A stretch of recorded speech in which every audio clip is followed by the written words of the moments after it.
আসসালামু আলাইকুম বন্ধুগণ, একজন মেয়ে সৎ মায়ের অত্যাচারে চলে এসেছে কমলাপুর রেল স্টেশনে এবং এখানে এক কাপড় পরে রয়েছে 4 দিন ধরে। আপনারা এই ভিডিওটা শেয়ার করবেন যেন ওর মা বাবার কাছ পর্যন্ত এই ভিডিওটা পৌঁছায়। হয়তো ওর মা বাবাকে খুঁজতে খুঁজতে পাগল হয়ে গেছে, কিন্তু এই মেয়েকে পাচ্ছে না। এই মেয়ে কিন্তু কমলাপুর এসে রাস্তায় রাস্তায় ঘুরতেছে। বিস্তারিত শুনবো এই ভিডিওতে। কেমন আছো বলো? ভালো আছি। তোমার নাম কি? সুমাইয়া। আর তুমি কি বাড়ি থেকে তোমার মায়ের অত্যাচারে চলে আসছো নাকি তুমি ইচ্ছা করে চলে আসছো? কোনটা সত্যি সেটা বলো। মায়ের থেকে চলে এসেছি। আর মায়ের মায়ের অত্যাচারে তোমার সৎ মা আছে শুনলাম। তোমার আপন মা কি হয়েছে? মারা গেছে। কতদিন আগে মারা গেছে? 4.5 বছর। তারপরে ডিটেলস বলো। 4.5 বছর আমার আম্মু মারা গেছে, পরে আমার আব্বার একটা বিয়ে করছে।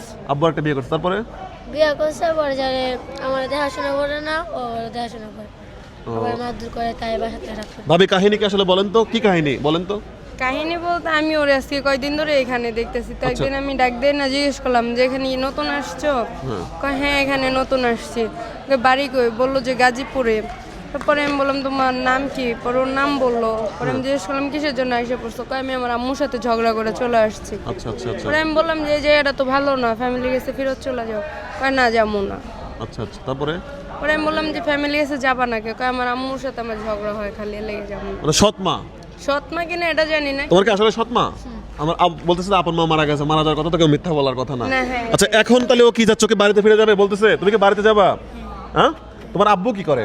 আমার আব্বু দোকান চালায়। দোকান চালায়। তাহলে তুমি একটা ভালো ফ্যামিলি, তোমার ডেসে ভাই বলতেছে একটা ভালো ফ্যামিলির মেয়ে, তাই না? হ্যাঁ। ওর ডেসে ভাই কিন্তু বলতেছে একটা ভালো ফ্যামিলির মেয়ে। আর কেমন বাবা যে তার মা মেয়ের সৎ মায় অত্যাচার করে, তার বাপে দেখে না কোন?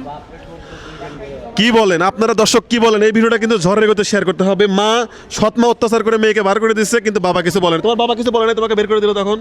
হ্যাঁ, কিছুই বলে না নাকি? তোমার বাবা জানে না কোনটা? আমার বাবা জানে, কিন্তু আমার বাবা কিছু বলেনি। বাবা জানে কিছু বললেও আবার আম্মু বলে তুই যদি তোর মেয়ের একটা তুই তোর মেয়ের জন্য তুই যাবি। আচ্ছা আচ্ছা আচ্ছা আচ্ছা আচ্ছা, কথা কিন্তু একটু ডিফারেন্ট হয়ে যাচ্ছে, একবার একরকম কথা হচ্ছে, তাই না? বন্ধুগণ আসলে মূলত ঘটনাটা কি, এই মেয়ের আমি যতটুকু বুঝলাম কথা শুনে, এই মেয়েটার হচ্ছে সৎ মা সামান্য পরিমাণে হয়তো কিছু অত্যাচার করছে, মেয়েটা রাগ করে বাসা থেকে বের হয়ে চলে আসছে। এখন যে যেখান থেকে ভিডিওটা দেখছেন শেয়ার করবেন যেন এই মেয়েটা বাড়িতে ফিরে যায়। ও বলতেছে, লাস্টে বলছে ভাই আমি বাড়িতে যাবো। বাড়িতে যাবা? হ্যাঁ, যদি আবার তোমার আম্মুর সাথে ঝগড়াটা হয় তাহলে কি চলে আসবা? হ্যাঁ আসবা? বাড়িতে দিলেও কি ওর আম্মুর একটু টাইট করে দিতে হইব যে আচ্ছা মেয়েরে ছেড়া দিছে, ও তো বিয়ের উপযুক্ত হয়ে যাইতেছে। ওরে যদি খারাপ একটা পোলা ধরে তখন ওর ইজ্জতটাও কই পাইবো? ওর মায়ের জ্বরে অবস্থায় বাড়ি একজন থেকে বোন বের কিন্তু করে একজন দিল। বোনের মর্ম বুঝছে। উনি কিন্তু যে কথাটা আমি আমার মুখ দিয়ে বলতে পারছি না, বোন কিন্তু বলে ফেলছে। এটা বাস্তব কথা। ও একটা উঠতি বয়সী মেয়ে, এই বয়সের মেয়ে কেন রাস্তায় থাকবে? আপনারা শেয়ার করবেন। আমি প্রয়োজনে ওর বাসায় যাই, আমি ওকে দিয়ে আসবো। আমি প্রয়োজনে বাসায় যাই, ওকে দিয়ে আসবো। শুধুমাত্র ওর বাবা মাটা যেন এই ভিডিওটা দেখে, আমি প্রয়োজনে নিয়ে যাবো। আপনারা 50,000 মানুষ এই ভিডিওটা শেয়ার করবেন।